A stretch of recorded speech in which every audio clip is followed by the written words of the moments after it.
Assalamualaikum warahmatullahi wabarakatuh. Perkenalkan, kami dari kelompok 4 terdiri dari 2 anggota yang bernama Indah Juwita NIM 21571006 dan Maharani 21571010. Ingin menampilkan materi mengenai instrumen evaluasi.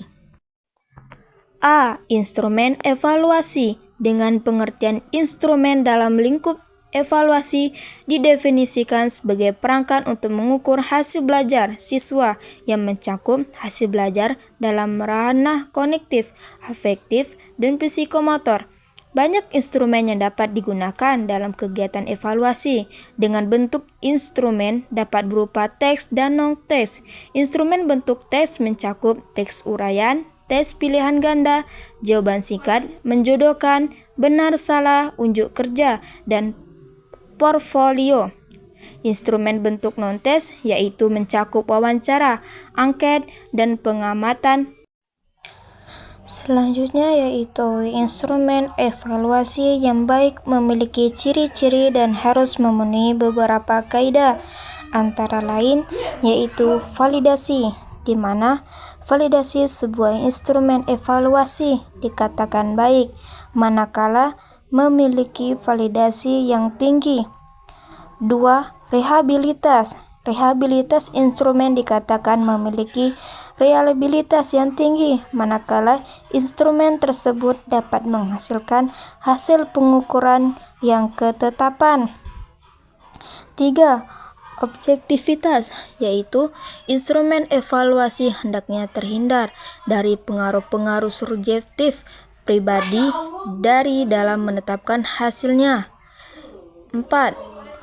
Praktikabilitas, yaitu instrumen evaluasi dikatakan memiliki yang tinggi apabila bersifat praktis, mudah, dan memiliki ciri mudah dilaksanakan, tidak menuntut peralatan yang banyak, dan memberi kebebasan kepada yang dianggap mudah terlebih dahulu.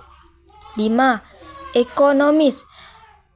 Melaksanakan evaluasi menggunakan instrumen tersebut tidak membutuhkan biaya yang mahal, tenaga yang banyak, dan waktu yang lama.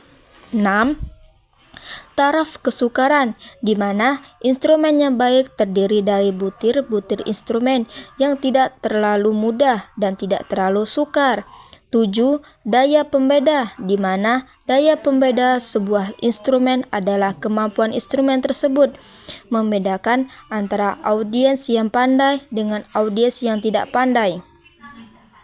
Selanjutnya yaitu mengenai instrumen teks, di mana instrumen teks evaluasi pembelajaran dapat dibedakan menjadi 2, yaitu 1. Teks objektif adalah teks tertulis yang menuntut siswa memilih jawaban yang telah disediakan atau memberi jawaban singkat, dan pemeriksaannya dilakukan secara objektif atau seragam terhadap semua murid.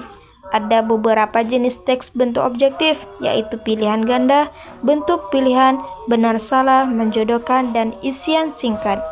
2. Teks non-objektif atau disebut tes uraian, yaitu teks yang pertanyaannya membutuhkan jawaban peserta didik untuk menguraikan, mengorganisasikan, dan menyatakan jawaban dengan kata-katanya sendiri dalam bentuk teknik dan gaya yang berbeda satu dengan yang lainnya. Salah satu bentuk uraian yang sering juga disebut bentuk subjektif, yaitu karena dalam pelaksanaannya sering dipengaruhi oleh faktor subjektivitas guru. Tes ini juga cocok digunakan untuk bidang studi ilmu-ilmu sosial. Selanjutnya C. Teknik pemberian skor dalam evaluasi. Penskoran merupakan langkah pertama dalam proses pengolahan hasil tes. Penskoran adalah suatu proses pengubahan jawaban-jawaban tes menjadi angka-angka. Angka-angka hasil penskoran itu kemudian diubah menjadi nilai melalui suatu proses pengolahan tertentu. Cara menskor hasil tes biasanya disesuaikan dengan bentuk soal-soal tes yang dipergunakan, apakah tes objektif atau tes esai dengan bentuk lain. Yang satu itu pemberian skor untuk tes bentuk benar salah. Dalam menentukan angka atau skor untuk tes bentuk benar salah ini kita dapat menggunakan 2 cara, yaitu tanpa denda dengan denda. Yang kedua, pemberian skor untuk tes bentuk jawab singkat. Tes bentuk jawab singkat adalah bentuk tes yang menghendaki jawaban berbentuk kata atau kalimat pendek. Yang ketiga, pemberian skor untuk tes bentuk menjodohkan. Pada dasarnya, tes bentuk menjodohkan adalah tes bentuk pilihan ganda di mana jawaban dijadikan satu. Demikian pula pernyataan-pernyataannya. Yang keempat, pemberian skor untuk tes bentuk uraian. Sebelum menyusun sebuah tes uraian, sebaiknya kita tentukan terlebih dahulu pokok-pokok jawaban yang kita kehendaki. Yang kelima, pemberian skor untuk tes bentuk tugas tolak ukur yang digunakan sebagai ukuran keberhasilan tugas. 6. Cara memberi skor untuk domain psikomotor. Dalam domain psikomotor, pada umumnya yang diukur adalah penampilan atau kinerja. 7. Cara memberi skor skala sikap. Untuk mengukur sikap dan minat belajar siswa, guru dapat menggunakan alat penilaian model skala seperti sikap dan skala minat. Untuk yang selanjutnya, instrumen non-tes. Non-tes sangat penting dalam pengevaluasi siswa pada ranah efektif dan psikomotor. Berbeda dengan teknik tes yang lebih menekankan sifat aspek kognitif. Ada beberapa macam teknik non-tes, yakni pengamatan, observasi, wawancara interview, kuesioner atau angket.